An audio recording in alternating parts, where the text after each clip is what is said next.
Pour suivre un parcours idéal chez le dentiste, la première visite doit se situer aux alentours de 2 ans et demi, 3 ans. Pour déjà enseigner une technique de brossage à l'enfant qui puisse lui permettre de prévenir le risque de carie. Cette visite est d'autant plus importante qu'elle nous permet de détecter les premiers signaux de carie qui peuvent évoquer le syndrome du biberon. Certains parents donnent des biberons d'eau sucrée ou de lait avant de dormir, ce qui provoque une macération acide avec des caries assez spectaculaires qui non seulement affectent les dents de lait, mais qui peuvent perturber le développement des dents définitives.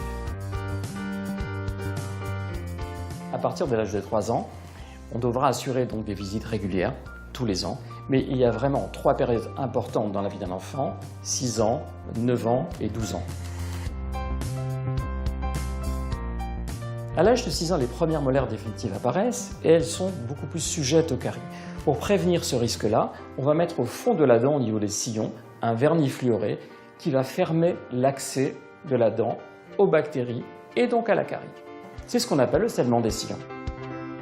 À l'âge de 9 ans, il y a un chassé-croisé entre les dents de lait qui sont tombées et les dents définitives qui arrivent, et on peut déjà avoir une idée d'éventuels problèmes orthodontiques qui seront à traiter plus tard.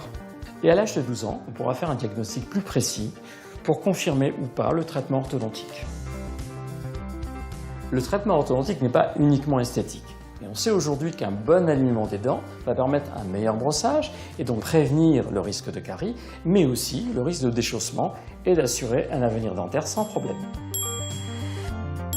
Après, il faudra assurer des visites régulières chez le dentiste, car l'essentiel des problèmes dentaires d'un adulte prennent naissance entre 14 et 25 ans. Parce qu'il y a des comportements à risque, comme la baisse de vigilance du brossage, mais aussi parfois la consommation d'alcool, de tabac ou de cannabis. Ces produits toxiques majeurent non seulement le risque de carie, mais également le risque de déchaussement prématuré. À l'âge adulte, une visite annuelle s'impose, voire 2, pour réaliser un détartrage. Ça va être aussi l'occasion pour le dentiste de rappeler l'importance du brossage et l'utilisation du fil dentaire.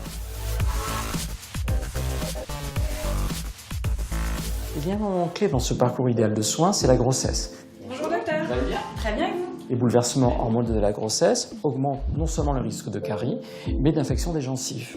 Une infection dentaire ou des gencives non traitées majore le risque d'accouchement prématuré, mais également pourrait entraîner la naissance de bébés de plus petit poids. On peut affirmer aujourd'hui que le respect de ce parcours idéal de soins nous évitera dans l'immense majorité des cas d'avoir recours aux couronnes ou aux implants ou à des prothèses plus importantes. Voilà, tout va bien.